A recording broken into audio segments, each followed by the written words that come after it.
Welcome to the NNBN podcast, talking with businesses, charities and organisations across Northamptonshire. Sponsored by Poppy Design Studio. Find us at poppydesignstudio.com.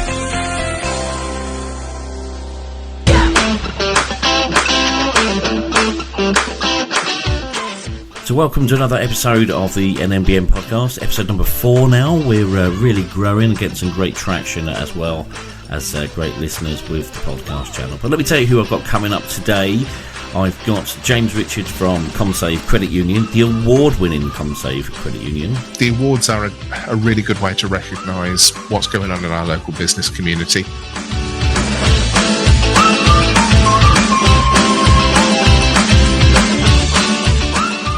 Matt O'Donnell from IX5 Pest Control in Northampton joins me to talk to me all about winter critters and honeybees. And these things are stored product insects or stored product pests are more common than people realise.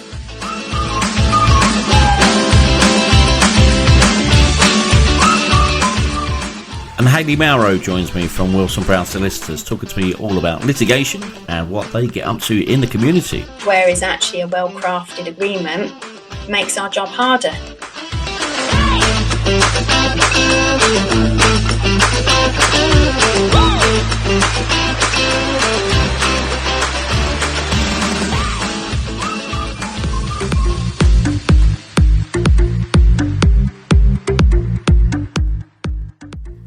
Now, my first guest is from the award-winning Commsave Credit Union, and that's James Richards, who's come to talk to me all about what they get up to at Commsave, but also the Northamptonshire Business Awards, and had some great success on the 9th, coming away as one of the award winners, which we'll hear very shortly about. But James, welcome, and how you doing? I'm good, thanks, Simon. How about yourself? Yeah, really good. Thanks for joining us, and it's great that we can reflect back from a couple of weeks ago and talk about the awards. But before we do you want to give us a bit of an introduction to Commsave Credit Union and what you guys do?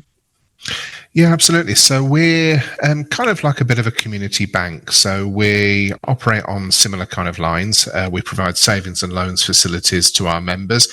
One of the key differences really is that we're a not-for-profit organisation. We're actually owned and run by our members.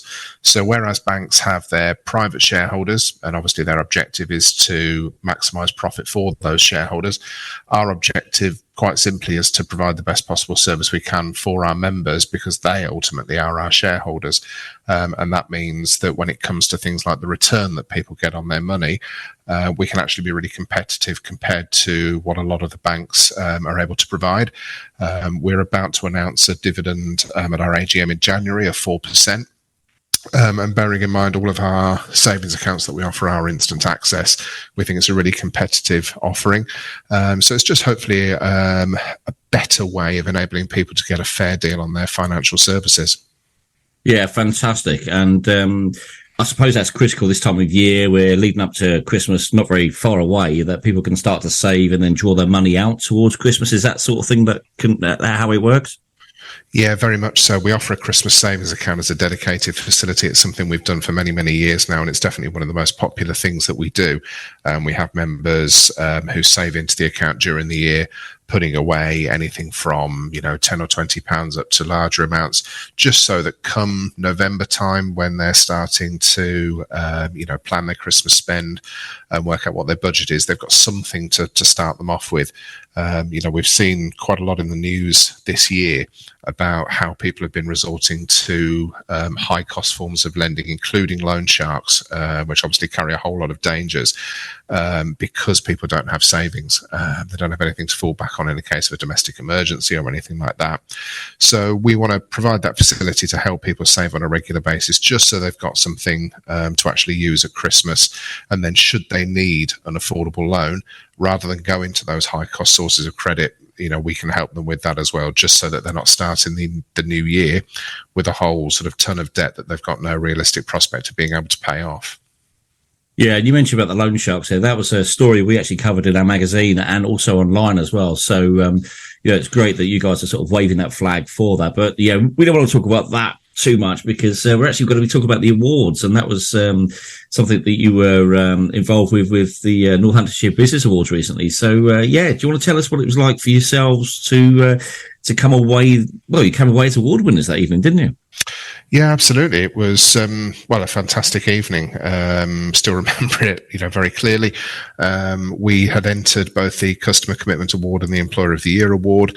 And I think, both of those were things that we felt we had a good story to tell.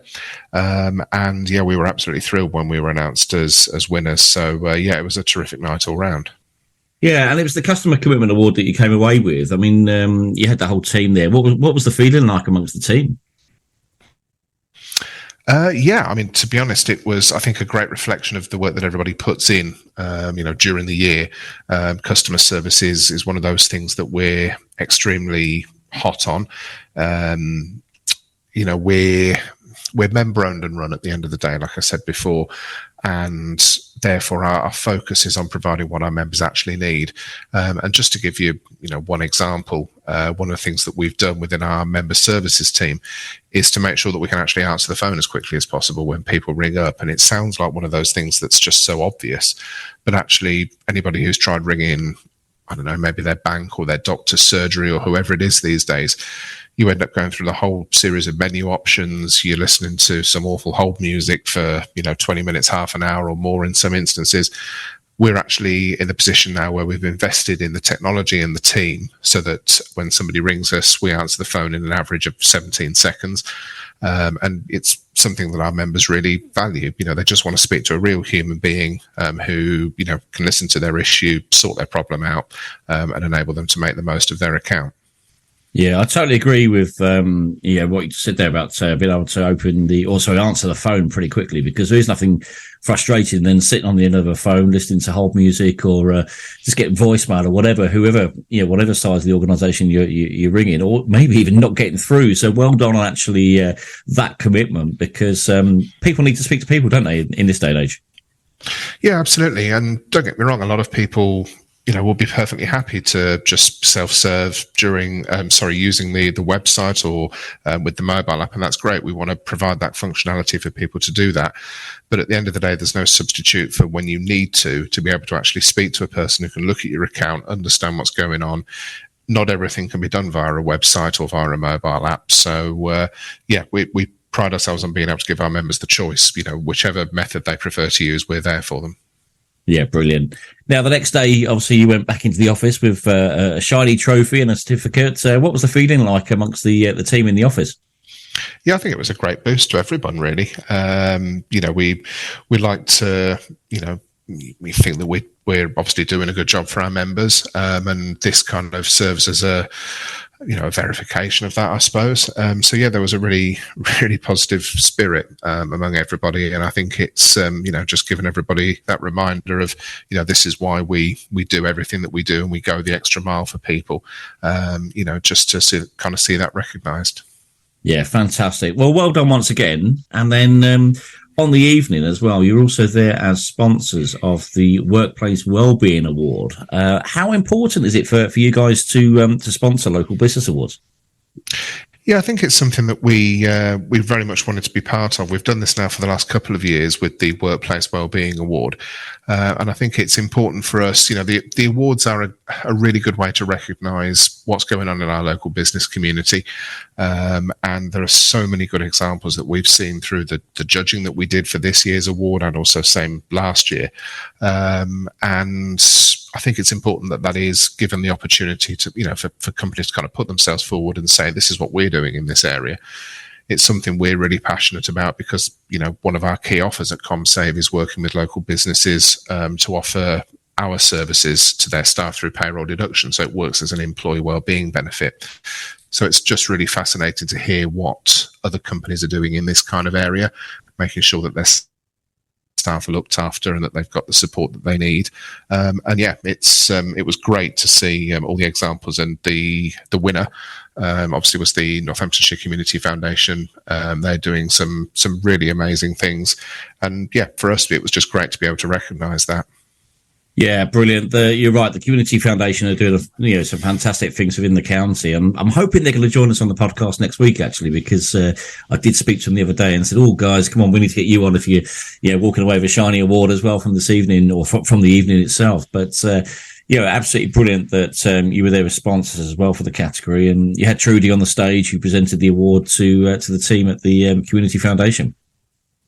Yes, yeah, absolutely. It was one of those things we've obviously had to keep under our hat, for the previous couple of months, because we did the judging back in September, I think it was. But yeah, honestly, it was, I can't think of any more deserving winner. All the finalists were terrific. They genuinely were, and it was a hard choice for us to make. But yeah, I think the work that the Community Foundation are doing, given their limited resources as well as a charity, when Trudy went up and announced them as the winners, it was really nice to see their reaction. They were actually on the table next to us, so that was a nice moment. Yeah, brilliant. And I know how hard it is to actually judge a category and judge awards. It's not easy. And you had two other great competitors in that category as well, with Tuts and Hirefall as well. So brilliant. Well, James, listen, you mentioned, actually, before you go, you mentioned about the payroll bureau, actually, or the payroll savings, isn't it? It's payroll savings. Yeah, let's get that right. So, do you want to talk to us a little bit about that as well? Because just so that we can get a bit more information around what you do with the payroll savings. Yeah, absolutely. So it's a free employee wellbeing package that we offer, and it really stems from our primary aim as a credit union of helping people to save on a regular basis. And there's been independent research done, which actually demonstrates the impact that saving direct from pay can have on somebody's financial resilience.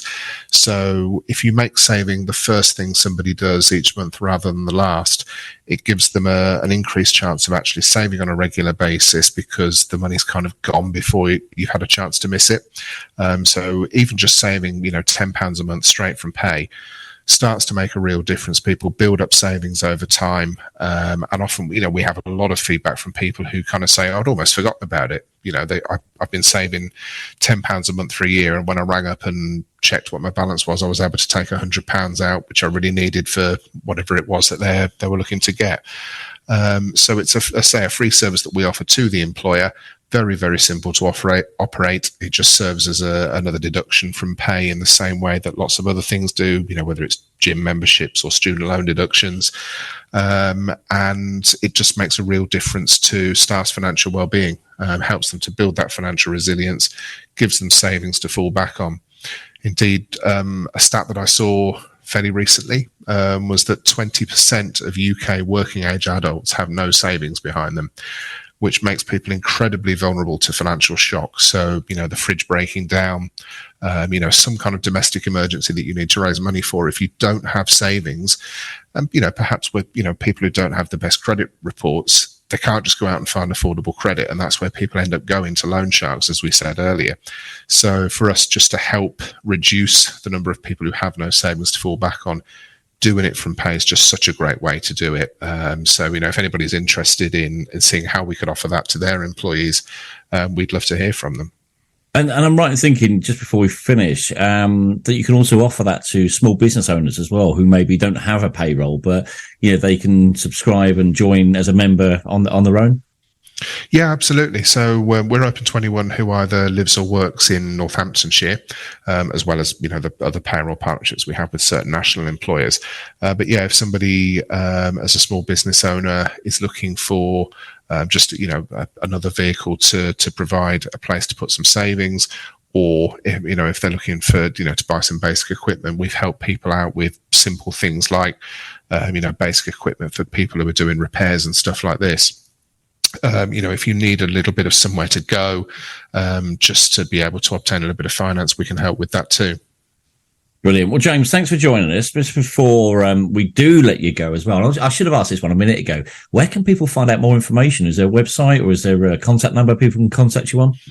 Yeah, absolutely. So if they go to our website, which is at commsave.co.uk, you can find information about all of our products and services on there, as well as the payroll service that I mentioned. And if somebody wants to give us a call, the number is 0303 0402 660. We're open Monday to Friday 9 till 5, and also Monday to Saturday 9 till 1. So our team are waiting to speak to you. Fantastic. Well, James, thanks for joining us, and well done once again. Thank you very much, Simon. Appreciate it.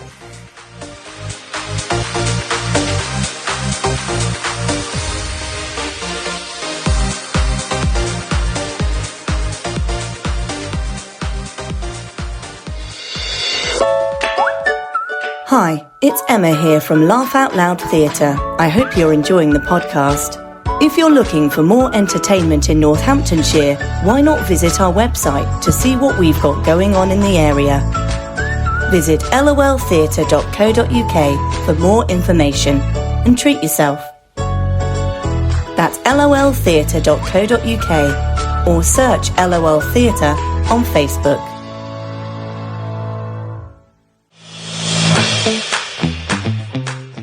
Hi, I'm Millie Fife and I'm the founder of No Fuss Meals for Busy Parents, which is a community interest company that provides a connection between food produced in the UK and how to make tasty meals from scratch.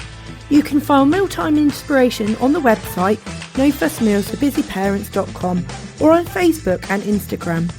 There's also interviews with farmers and growers and seasonal ingredient suggestions too. I'm looking for future collaborations, so get in touch or let me know what I've inspired you to cook.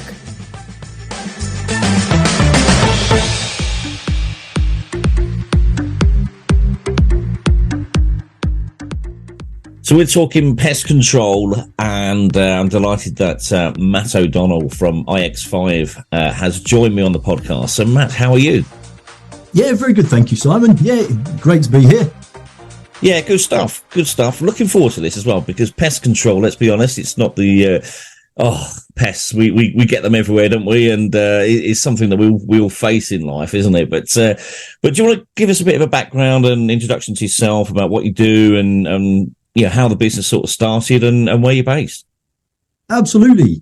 Yeah. Well, my background, many years ago, I used to work in catering in all sorts of environments. So had experience in hotels, corporate hospitality.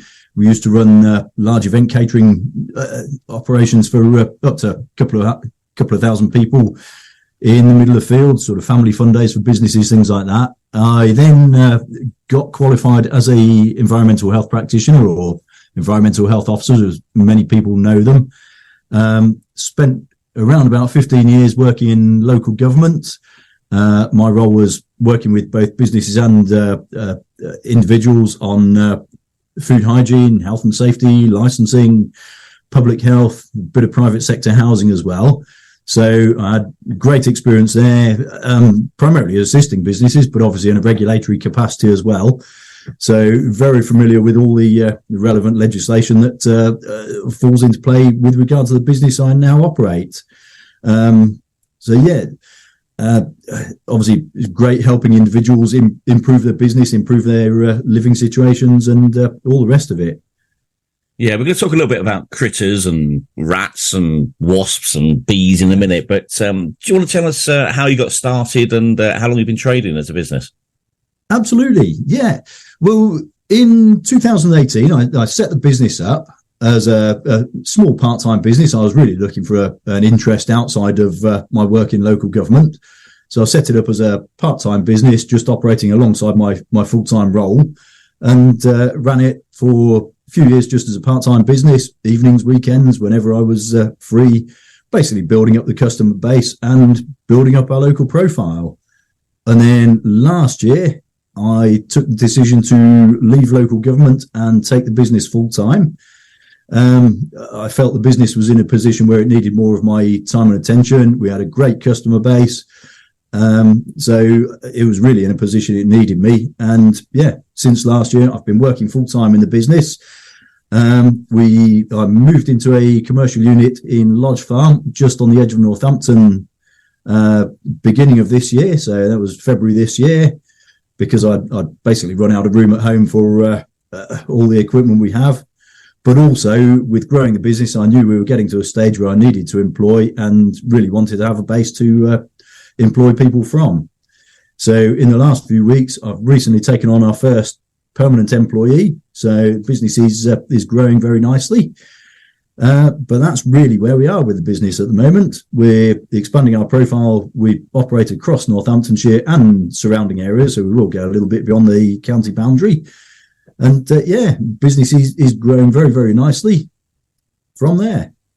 Brilliant. Well done, because obviously when people start out, it's a little bit hesitant, a little bit nerve-wracking. It's people don't know which way to turn. But to take on a first employee after the short space of time that you have, fantastic. Well done. It's great to hear this news as well. So looking forward to following your progress as you go forward as well. Now, talking about some of the pest control and things like that you deal with. So we're talking like critters here, aren't we? We're talking mice and rats and these horrible things that we find. I mean, what sort of things do you come across when you're doing what you're doing? Absolutely. It's a glamorous world that we live in. So we deal with the whole range of pests. So routinely, obviously, rats, mice are the things that spring to mind for most people when you talk about pests. But there's a whole range. There's a whole range of insect pests as well. So particularly bed bugs. In fact, just this morning, I had a panic message from somebody, a business contact of mine who was staying away in a bed and breakfast. They're working away from home for a few days, and he'd woken up to find he'd been sharing his bed with bed bugs. So bed bugs is something that is far more common than people realise. It's not to do with hygiene. I mean, the primary modes of spread of bed bugs are travel, so staying away in different accommodation where lots of people share beds, things like that. Obviously not all at the same time, but also second-hand furniture and sort of buying second-hand furniture can be another primary source of bed bugs. But there's a whole range of pests that we deal with, including sort of stored product insects. So when you buy pasta and take it home, and I hate to put a negative spin on all of this, but pasta or dried goods, flour, spices, all these things can bring pests into our homes. So there's various stored product insects that people get. So mites, weevils, moths, all associated with that. Moths also associated with various materials as well. Squirrels are another pest that we deal with, and birds as well. So obviously we have to be familiar with the life cycles and best ways of dealing with all of these. And where we can, we always try non-toxic methods, because obviously we have chemicals and sort of rodenticides, insecticides to deal with a lot of these things, but equally we do use non-toxic methods. So sometimes simply proofing out, if I don't know, for example, you're getting rat or mouse activity in your property, simply undertaking some proofing sometimes can work. But also other non-toxic methods, we use steam, so heat treatment, things like that can be used as well. So there's a whole range of different things. I probably should mention as well, we are members of the British Pest Control Association as well. So obviously a bit of an accreditation there in professional membership for the business.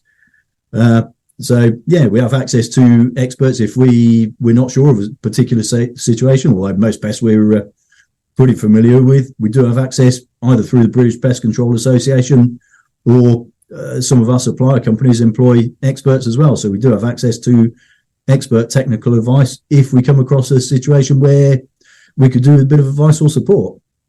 Yeah, brilliant. Interesting. You mentioned weevils. What's a weevil? I've got to ask you, because I've never heard of a weevil. Well, there are various weevils, but grain weevil is quite a common one. So obviously associated with cereal grains. And these things are stored product insects or stored product pests are more common than people realise. Sometimes we get called out to somebody who's got unknown insects in their kitchen, for example, and we go out, we carry out an investigation, which is every job, no matter what we do, we always carry out a full survey of the property to identify the root cause. Because for every bit of pest activity, it doesn't matter where it is, whether it's in a commercial building, domestic home, there's always a root cause for it being there, whether it's a defect in the structure or whether it's coming in, as I say, second-hand furniture, or in the case of weevils or some other insect pests, whether it's coming on a food product, a stored product, such as pasta or grain or whatever else. Yeah, I probably just know them as bugs. I reckon that's probably what I know them as. But now looking out the window this morning, Mark, I can see it's not the warmest of days, and of course, a lot of these bugs and pests and insects and vermin likes to hibernate, don't they? In the winter. What can you do to help support people that, maybe move something, looking for their Christmas decorations in the attic, in the loft, or in the garage or something, and they find like a whole nest of something? Is that something you can help with? Absolutely. I mean, there are seasonal variations in the pests that we deal with. So obviously something like wasps or bees are primarily spring, summer, autumn pests. During the winter, it's much more the more glamorous side of the business. So rats, mice, cockroaches, things like that. But yeah, absolutely. It doesn't matter whether it's commercial premises or domestic premises. Proofing is one of the key aspects to preventing pest activity. We look at what's called integrated pest management, or IPM. So from the outset, as I say, it doesn't matter what type of property it is, commercial or domestic. Is the building adequately proofed? So are there any gaps or potential access points where either insect pests or rodent pests can get in? If so, by proofing out or designing out those defects or getting proofing undertaken, that can prevent pest activity. But interesting, now we're coming to Christmas, as you mentioned, bringing decorations down from the loft or going up in the loft to get things down. We've just published in the last week or so a blog on Christmas pests. So if you visit our website, you can have a look at that. It's also on the Northamptonshire Chamber of Commerce website, because we're a member of the Chamber of Commerce as well. But there's a blog there on Christmas pests. Obviously, before you start moving things down from the loft, just check, because we had a case the other day of silverfish infestation in a brand new property, about a year old or so. And the poor family had moved some boxes from their garage and bought in a load of silverfish in these old papers that they brought into the property. And now they've got this brand new property with silverfish all over it. So, as I say, before you bring anything down from the loft or in from the garage, do a thorough check outside or up in the loft in its location before you start moving stuff that may have been there for a few months or longer, and just check for insect pests and also things like signs of chewing or damage to the outside boxing, and just look for evidence of a problem. If there is anything, there's lots of information on our website, on various blogs, but also anybody can call us. We give free advice over the phone, and we can carry out survey visits where necessary if people aren't sure what they've got. Another primary source of pests this time of year is people bringing in wood a lot of people have wood burners, which are lovely, but if you think what you're bringing in on that wood, there are all sorts of wood boring beetles, bark beetles, things like that can infest your home. So what we recommend with that is just when you are bringing in wood for your fire, just bring in enough for that day at the most. Don't have a big stack in your room that's going to last you several days. Just bring in enough for that day at the absolute most. Maybe keep it in a plastic box, plastic bucket or something like that, just to contain anything. And try and keep it outside where you possibly can. Bring it in for the shortest time possible. Yeah, fantastic advice there, because we don't have an open fire we burn wood on, but to me, I would just look at it and go, right, bring the wood in, that's it, done for the week, and get on with the week. But thinking about it, I think the house might be infested if we did have one because of what you just said there. So great advice there. But and talking about some of the equipment that you use to maybe remove some of the pests. I mean, obviously it's different per pest, I'd imagine, because you don't want to put bugs in a rat trap or anything like that, do you? So what sort of equipment do you use to remove the pests from commercial and houses and things? Absolutely. I mean, the equipment, as I mentioned, last year, I basically filled the garage, filled the shed, everything with all the equipment that we have, and literally ran out of space. So hence we're moving into a commercial unit. So we've got more space for a whole range of equipment. But we have, a whole range of equipment, right from a scaffold tower for if we are doing anything at sort of roofline level. We've got our own scaffold tower that we can roll out where necessary. But for specifically dealing with all the different range of pests, so we have things like, obviously, a whole range of different rat traps, because one type of rat trap might not suit a particular location or situation. So trapping in itself is a real art. There are different traps for different pest species as well, and these are sort of snap trap type traps. So I know it's a bit of an emotive subject, but obviously instant kill is considered the most humane approach. So yeah, whole range of different traps. So we have different boxes for those traps to go in. For some of the insect pests, we have obviously things like pressure sprayers. We have equipment that can fill rooms or warehouses or factories with a very fine particle mist of insecticide. We have heat treating equipment, so commercial superheated steamer that we can use on when we're doing bed bug treatments, for example. We steam mattresses and bed frames and things with that, and that kicks out steam at about 180 degrees Celsius. So yeah, whole range of different kit that we have, and obviously all this kit needs storing and needs maintaining as well. So when it comes back off a job, we check it all over, get it cleaned up, ready to go out again. And some of the equipment that you talked about there, I'm assuming like businesses can rent that from you over a period of time because they've got regular infestation or regular visits from pests. Is that right? Absolutely. I mean, when we're undertaking any work, all access to that equipment is available for us to resolve whatever is going on. So we also have remote activated monitoring cameras. So if, for example, somebody calls us up, they've got a noises in their loft, but we go along, we carry out a survey and we can't actually see any evidence of a problem. What we can do is install these remote activated cameras for maybe a few days to identify, and they get triggered when there is pest activity. So we can then identify, for example, whether it's a rat, a mouse or a squirrel in the absence of any other evidence. But yeah, all this equipment we have available for use by us with any of our customers. So whatever we're working on. It's obviously really important to have the right kit to do the right job. And even things like drainage.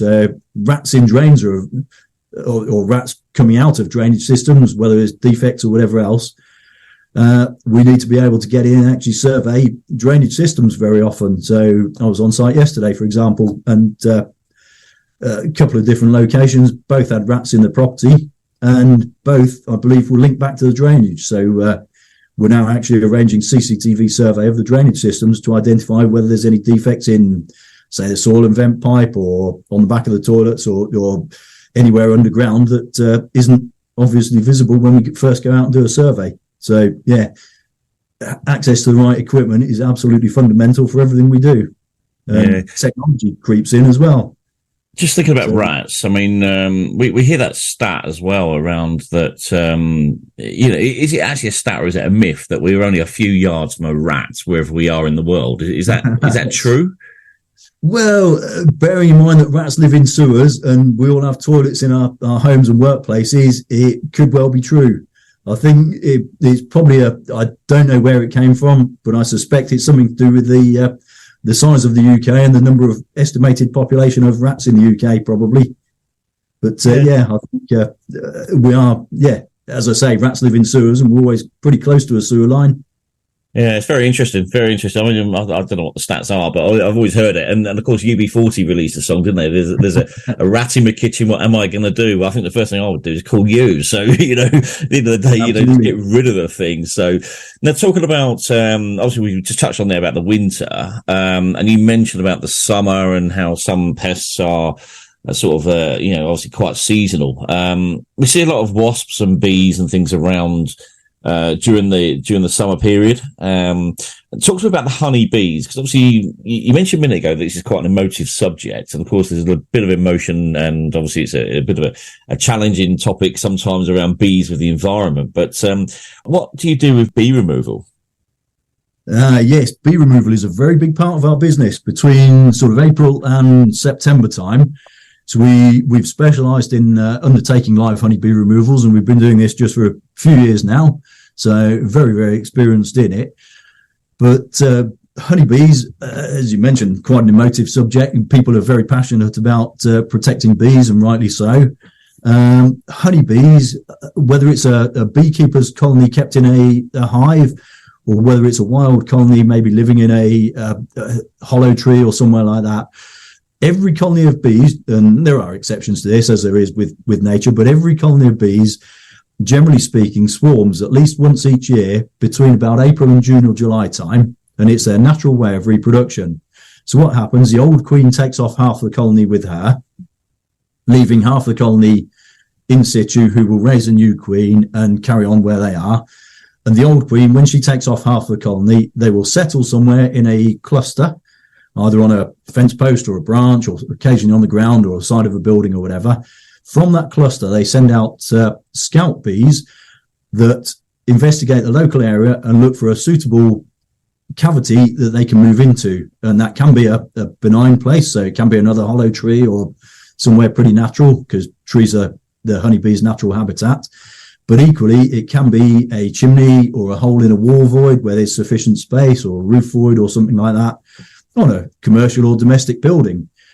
Once a colony of honeybees gets into that building, they need a nice little entrance point, nice void inside where they can start drawing out comb, filling that comb with honey, and the queen starts laying in that comb as well.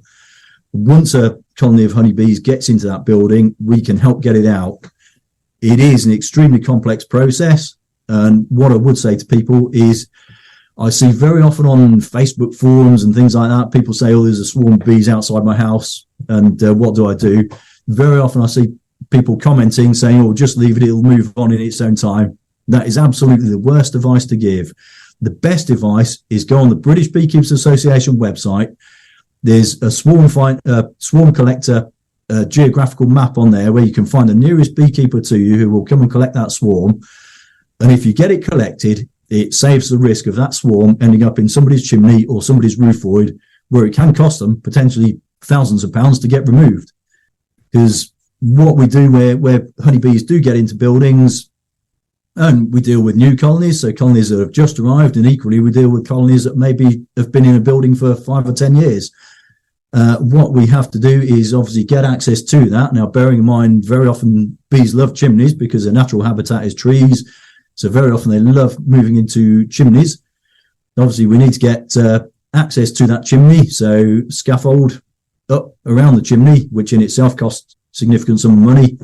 And then from there, we usually have to open up the chimney. So pretty much dismantling part of the chimney or removing bricks. And this is the same whether it's a wall or any cavity in a building, really. It's a case of opening up the structure of the building, either from inside the building or outside the building, depending on what is most feasible from a safety perspective, from a cost perspective as well. So we literally open up the fabric of the building, expose the whole extent of the colony and all the comb that has been drawn out by the bees.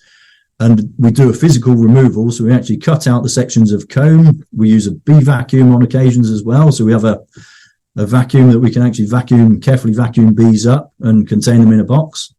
So we cut out all the comb, transfer that into a hive adjacent to where we're working, clean up the cavity, and then undertake the reinstatement works, removing the bees at the end of the day. And we rehome the bees. But as I'm sure you can gather, that work is pretty significant work, and obviously comes with a pretty significant cost as well. So even a straightforward bee removal is very roughly 2.5 days from start to finish for us. There's about a half a day getting all the kit ready the day before, a full day on site, getting the bees out of the building. And then what a lot of people don't think about is the work afterwards in cleaning up all the equipment that's covered in building dust or debris, and then it's covered in wax and honey from the bees. So there's a lot of cleaning up, but also rehoming the bees as well. And this sort of work is the vast bulk of our work between sort of April and September each year during honeybee swarming season. So anybody with any problems with bees, contact us. But as I say, if there's a swarm outside, get it collected as soon as you can. Don't leave it to do its own thing.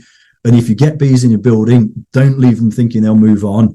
Call us and we can help, because as soon as we get out, if we can get out in the first 24 hours, very often we can get them out without opening up the fabric of the building. So it's a lot cheaper doing that than leaving them for a few days or longer. And if you bear in mind, in an average domestic chimney flue, a colony of bees will draw out around about 1 foot to 1.5 foot of comb across the diameter of that chimney. So it's a foot in depth going down the chimney, or a foot and a half, for each year they're present. So the longer you leave it, the more comb there is to remove. And sometimes we do removals where there's maybe 6, 8, 10, 12 feet of comb in chimney flues or other locations. Wow.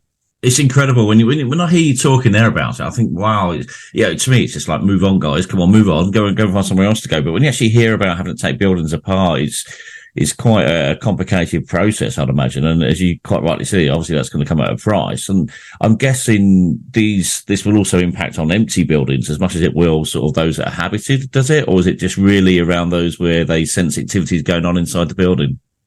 No, you're absolutely right. Any building is at risk. And again, this is where proofing comes in. Now, you're never going to be able to totally insect proof any building, but very often we come across situations where we get called out to, say, a honeybee or even a wasp nest, in where plumbers, for example, or builders have carried out some work, removed maybe a pipe from a wall, but simply not filled up that hole to prevent any insect ingress because that connection isn't made.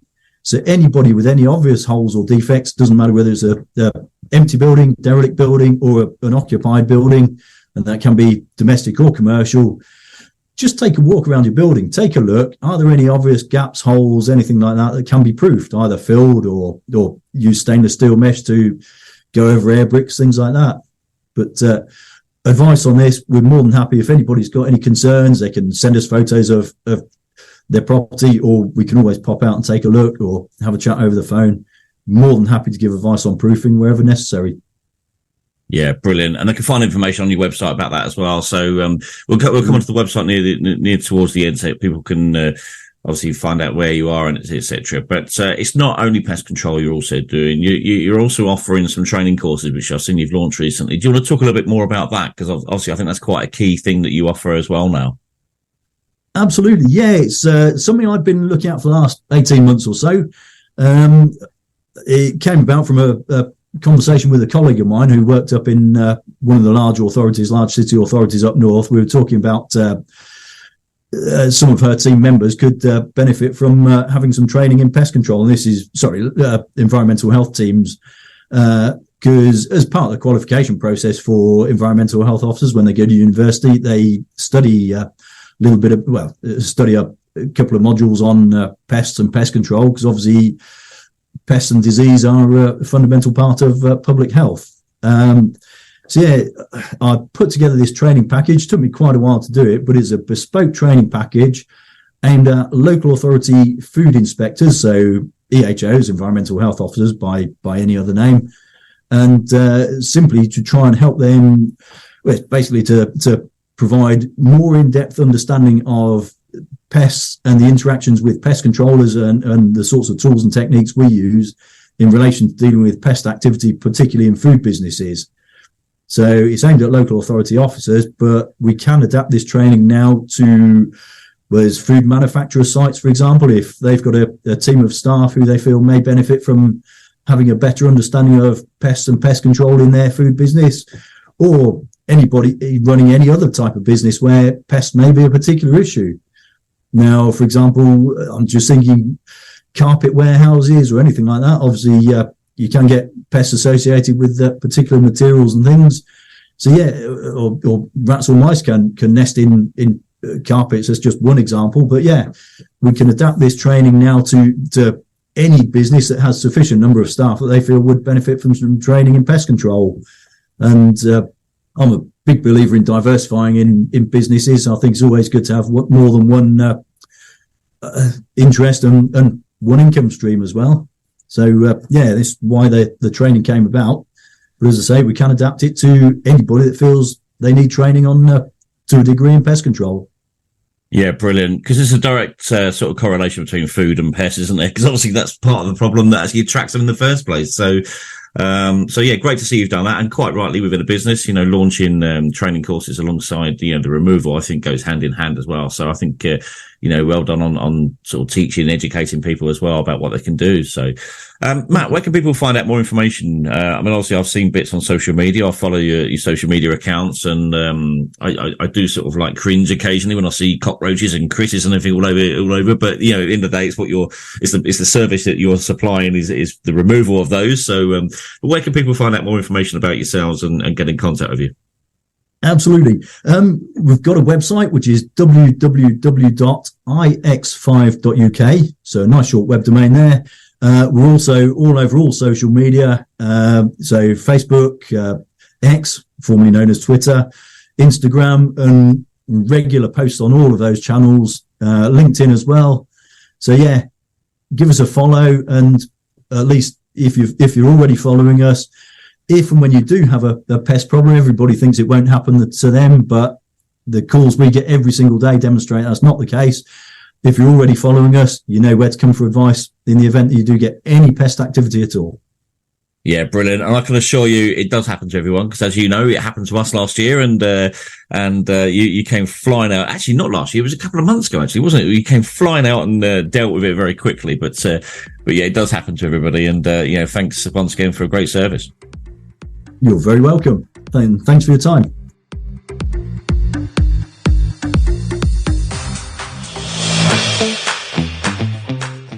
Hi, I'm Millie Fife, and I'm the founder of No Fuss Meals for Busy Parents, which is a community interest company that provides a connection between food produced in the UK and how to make tasty meals from scratch. You can find mealtime inspiration on the website nofussmealsforbusyparents.com or on Facebook and Instagram.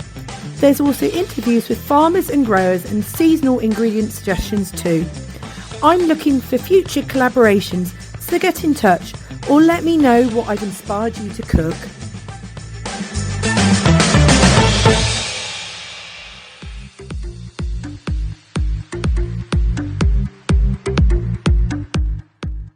So my final guest today is Hayley Mauro from Wilson Browne Solicitors, who's come to talk to us about all things awards, come to talk to us about commercial litigation with some great advice and tips, and of course talking about the help and support they give into the community. So Hayley, how you doing? I'm good, thank you. Thank you for having me.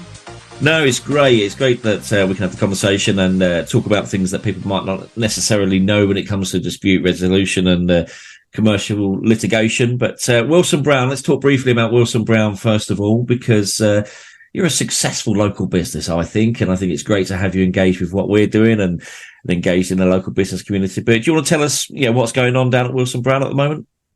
Yeah, Wilson Browne, we're an all-servicing, award-winning law firm, being all the help you need is our strapline. So we are Northamptonshire Large Law Firm of the Year since 2017.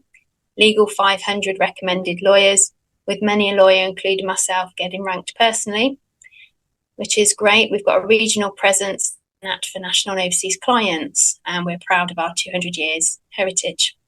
So we do believe it's important to give something back to community, which is why, we're pleased to be founding members, and we also sponsor a number of events. So that's Wilson Browne. We can deal with your personal and commercial needs from start to finish.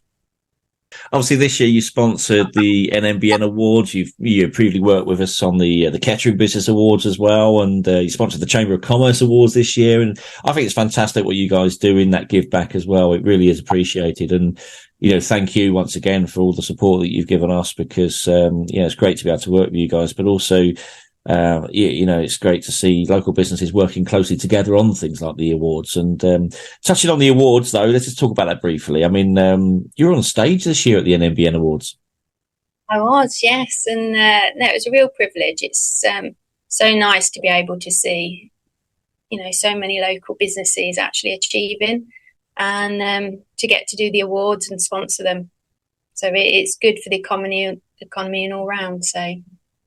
Yeah, fantastic. And we enjoy it as well. It's a great chance to bring people together, but also to celebrate some of the success that goes across the county. And, when we were at the Chamber of Commerce Awards the other day as well, we saw the team there as well. And it was great to see you guys supporting them as well as some of the other events you support as well as a business. Because I've seen the branding. I think it was at a running event I was at, and there was T-shirts and the branding there as well. So it's just great to see, as I said, your engagement and giving back into the community? I was going to say we do encourage volunteering days, so we do have sort of a paid volunteer day, which I think is really good and is something that not many places have. So yeah, fantastic. And that's where the team go out and volunteer in the community with various areas that the business sort of decides to get involved with. Yes, that's right. It could be painting, it could be landscaping, it could just be helping out on a project, just getting involved really and understanding what's going on around us. Yeah, brilliant. No, it's great to see it. So your role within Wilson Browne, let's talk about what you do there, because obviously it's dispute resolution and commercial litigation. That's right. So I head up the commercial litigation team. We are a large litigation team, so it means that we can deal with many things that arise, be it from people not paying, commercial disputes, insolvency disputes, both sort of commercial property and housing, adverse possession, professional negligence. Unfortunately, that's something we see quite a lot of, but we can assist with that. And everything in between, really. There's not many things that we can't support with, and we've got a strong team to be able to help. So that's the commercial litigation department. And myself personally, I've got 23 years legal experience, and I've worked both in-house, local authority and private practice. So I've worn many hats. So I've been a prosecutor, I've assisted the NFU with regulatory and commercial disputes, and I was also a coordinator with DEFRA for climate change levy. And I've also been a local authority where I've dealt with legal disputes, other litigation matters, and also been a prosecutor. So it kind of helps to be all-rounded and have that understanding when assisting clients, and not only just with that issue, but being mindful of the other impacts that there could be from that situation, so that they can be forewarned and also get the house in order if needed. Yeah, brilliant. And without sort of going into too much detail, because obviously we are talking about legal matters here, but how do people find themselves in a dispute situation? Is it through not having terms and conditions in place? Is it just misunderstanding between two parties or something? How do they get to come to your services in the end? I think the harsh reality is people always fall out, which obviously keeps me out of trouble because it means that I can help try and problem solve. But you've touched on terms and conditions. I mean, that's one thing as a litigator. You see quite often people set up their business, they might pull terms and conditions from somewhere or hash something together. They get into partnership or business with a friend or a colleague, a family member, and at that time, okay, it might be when things are new, you're having to prioritise what you put your resources into, because you need to have a period where you're not going to be getting any income. But they're just review process. So what I tend to see is it's very reactive, in that once they get the fingers burnt, they realise, yes, we need to be getting hard terms and conditions in place, because it's so important that things work for you and your business, because once you're in a dispute, it's too late. And if you haven't got the shareholders agreements, the partnership agreements, actually set the stage as to what happens in certain situations and what the expectation is, then there's a lot more grey area to enable litigators like myself to start flinging more mud and complicating matters to assist their particular client, whereas actually a well-crafted agreement makes our job harder and basically saves money in the long run should a dispute arise. Because if you've got good terms and conditions, okay, someone could still try to challenge them and do under unfair contract terms arguments, but it makes it harder and it's very costly for someone to do that, and there's a risk to them. So getting your house in order at the outset or reviewing it as your business grows is so important, and it means that it's going to be more cost effective, and hopefully you're not going to get into drawn out litigation, which the costs will be significant. And my view is very much, I don't need new shoes. I can nip to wherever. It's about what's right for the client. And if you get things in place and you're not paying so much on lawyers, then that's got to be a win-win for everybody. And it's a win-win for me, for the client, because I'm able to get in and get things resolved early. And I'm guessing you see a whole variety of cases as well, from small to some of the bigger challenges where people just don't have T's and C's in place, which we've highlighted just now are obviously quite essential parts of the business transaction. Yeah. I had a situation last week on that very issue when someone had got into a dispute. They were providing a service and there was no terms and conditions. It was merely text messages as to what the arrangement would be, which is fine when things are going well. But once then you've provided hours and hours of service to which they've had the benefit for, and then they decide that they're going to terminate and not honour the agreement anymore, and furthermore they want money back, then it can be a difficult pill to swallow for somebody when you're then looking at, okay, what's the agreement? In that particular situation, we was able to get it resolved and provide some assistance. But it opens the door for protracted arguments and litigation, because there's nothing really solid in which to go back and argue. Yeah, I'd imagine that people do. Yeah, people find themselves in situations, don't they? Let's be fair, and circumstances change where bills can't be paid for whatever reason, because it's quite turbulent out there, as we know, with the sort of the aftermath of the pandemic and all the businesses that have borrowed funding through bounce back loans and things like that. But if people are really struggling, I mean, I suppose they still need to make sure that they've got those T's and C's in place to make sure that, that they don't fall foul of, a challenge, and then litigators do need to step in, I guess. I do think it's important. I mean, we do have, I've got colleagues here in commercial and corporate team that would draft all the documents and terms and conditions to make sure it suits. But yeah, I mean, it is important, because actually, should there then be a dispute, if you've got your terms and conditions, you can fall back on them and say, you agreed to this. This is what should happen in this position. You haven't honoured that, and therefore you're in breach. And it puts you in a stronger position. So, yeah, I would always sort of advocate that it's important when you can, because obviously people's circumstances at the moment are very different, and it depends on the stage of business. But when you can, yes, it is much better to get it done properly and have that protection so far as you're able to. Yeah. Are we seeing sort of a growing trend in the business economy at the moment? Do you think of litigation cases and things, or do you think it's kind of okay? Is it sort of settled down since the pandemic days? How is it looking at the moment? I think with the pandemic, there's certain areas that got busier, professional negligence being one, and, property disputes, because there's a very nature of people being, in their back garden when probably they weren't, and then suddenly realise somebody else is trying to do something, or they own land.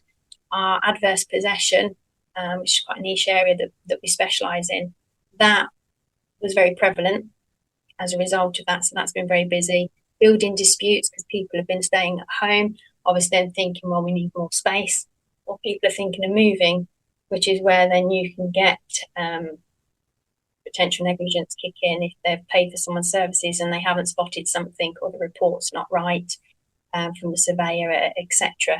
So we've seen trends as a result of the pandemic, and obviously during the pandemic for commercial property, we was kind of restricted in what action we could take if a commercial tenant or a private tenant wasn't paying and honouring the terms of the lease or the agreement. Yeah, I'm guessing a lot of business transactions actually, take place on the shake of a handshake, don't they, sometimes? Or people just work off an email that says, yes, count me in or something, and then don't necessarily understand that, obviously when things filter through to other departments, or, something doesn't go quite right, as you quite rightly say, there's wriggle room, I suppose, is the term that I hear quite often. And what sort of advice would you give to people to sort of, avoid those common, issues? I mean, we've touched on T's and C's, but is there anything else that you could add that's going to give people some ideas and further advice? I think it would be trying to document what's being agreed, because if there is a dispute, you're falling back on evidence. What evidence is there to establish what's been agreed? But I think it's also to be careful if you have got terms and conditions or someone's just signposting. It's very different if you're a business contracting and as opposed to if you are, a lay person, as to what can be excluded and what you're expected to know. You're expected to be more business savvy, to read what you're signing up to. The fact that you haven't, if you're in business, and the same for personal guarantees, you can be held to account to what you've agreed to. So, take the time to stop and read them. But also, if you get an email back where you've had your terms and conditions attached to them, just check they haven't been amended, because there's such thing as battle of the forms. So when you start looking at, what was actually agreed, if someone then slipped in some amendments, or they've said, can we do X, Y, and Z, and you've agreed, have you varied your terms? Does that then, bite in a bad way that you wouldn't have wanted, had you thought about it at the time, or just checked that they haven't made amendments, which, I have seen it in the past where someone sent terms and conditions back to them and they thought, they're just reattaching my terms and conditions, and they're replying to the email. But they hadn't. They'd actually, on the respect of the paying terms and what was to be paid, they'd amended it. So when there then subsequently was a dispute and it was overpay, they were saying, well, no, this is what was agreed at the time that you accepted and we entered into the contract. So it's just to be mindful, particularly if you're a business, you're expected to have an understanding of what you're signing up to. And if you're not sure, you just want to get some advice, be it, Wilson Browne or another solicitor, then, just make sure you get the right advice at the right time so you know what you're entering into and that you're happy with any guarantees that you're providing. Yeah, and I'm guessing some terms and conditions in the past have been on the back of the no carbon required pads and things like that when people buy products or services, or they're on the back of a letterhead or something like that, or, separate document. But what about sort of digital? Because obviously you mentioned about people amending terms and conditions. We all sort of think we read something digitally, but that can be quite easily amended very quickly. We think we've bought into that terms and conditions of that contract, but then, things can get changed very quickly. So how do you sort of get around the digital aspects of it? I think it's just checking. In that situation that I was given the example of, don't just assume, there are terms of business. Check, have they made manuscript amendments on them? Because if you've sent something as a PDF, have they then made manuscript amendments on them? Or, if, like I say, it's very different if it's consumer related and business. But the point is, have they been, if you've got terms and conditions, have you significantly drawn them to the party's attention for them to sort of buy into them and to have agreed to them? For a business, you could signpost them to where your terms and conditions are. You can attach them. Whether they read them or not, then you'd be saying, well, they're incorporated. If you've then, what sometimes happens is you'll get an invoice, and for the first time, someone's putting their terms and conditions on the back of the invoice, at the bottom of the invoice. Well, the horse is already bolted for the opportunity. You can't unilaterally impose terms and conditions after you've already entered into the contract. So it should be at the outset and up front if you want then to be able to rely on the terms and say they're incorporated. Yeah, brilliant. No, it's good to hear that as well, because I think there's some great advice there as well, and it will help people to understand, what it looks like. Because I think you're right. I mean, some people just don't even think about T's and C's; they just crack on. And I've been guilty of it in the past. You just think, yeah, shake hands, get on with it, and next thing you know, you're kind of up against it a little bit when you shouldn't be. So obviously, terms and conditions can really help. But Hayley, obviously, you mentioned right at the start that you're managing a team. I suppose, one of the questions I was going to ask today as well. What would you say to anybody that was sort of thinking about going into what you do, that maybe starting their career? Is there any sort of career advice you've got around, starting out and how to get into commercial litigation? Yeah, I mean, I would say get as much experience as possible to make you stand out, because it is very competitive. And you've probably seen on LinkedIn, and when we have trainees, we give them the golden ticket to say they've got their training contract. It is very much like a golden ticket. There's a lot of competition out there. I don't get the applications personally, but the amount of applications we get for training contracts is significant, and not everybody can get a place. But I think if you're getting as much exposure in a legal environment, taking opportunities, speaking to people, be it placements, be it just starting at the bottom, being a assistant or voluntary work, I think as much exposure and experience you can get will stand you in good stead for your CV and try and make you stand out. And then if you're lucky, you manage to do some work in a legal practice and you make an impression, then that might be the start of your journey. Yeah, fantastic. And I think it's important for the younger generation currently, especially being pandemic students as well, that they can hear how they can start to make progress as well. And looking forward to 2024, actually, because we're going to be involved in a couple of projects with local schools and talking to them about, what the world of work looks like and helping to, not advise them on their careers and where they're heading. But that's where people like yourselves fit in. If people want to go into what you do, then they know that they can hear some inspiration, because I think, the younger generation's had a bit of a turbulent time over the last few years with obviously the way the world's been. And, it's great to hear the words that you just said just there. I think there's lots of different routes as well to get into the legal profession now. So you don't necessarily have to do it the traditional way of, getting a training contract, doing the LPC. There's other means of getting in apprenticeships and, SILEX. And other means of doing it now, which is good, because it opens it up and people can get that experience and still ultimately end up qualifying. Yeah, brilliant. Hayley, how can people find out more information about, we know Wilson Browne Solicitors have got a great website, but your department specifically, if they've got a commercial litigation challenge or they want to talk to people about some resolution issues, how can they get hold of yourselves?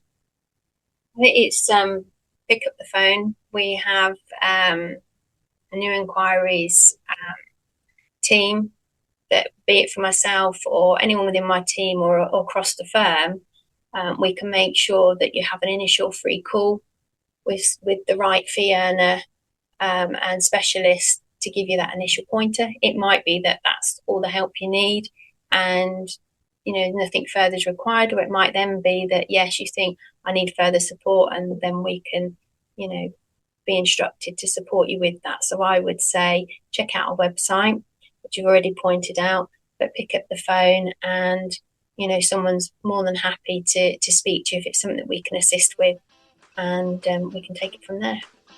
Brilliant. Of course, you can find all the information for Wilson Browne Solicitors on the website, which is wilsonbrownesolicitors.co.uk. And I must just add that Brown's got an E on the end, just in case you come up with something else. So have a look at wilsonbrownesolicitors.co.uk. Hayley, thanks for joining us today. Thanks for obviously your insights and some great advice there as well. And we'll catch up soon. Hey, thank you for having me.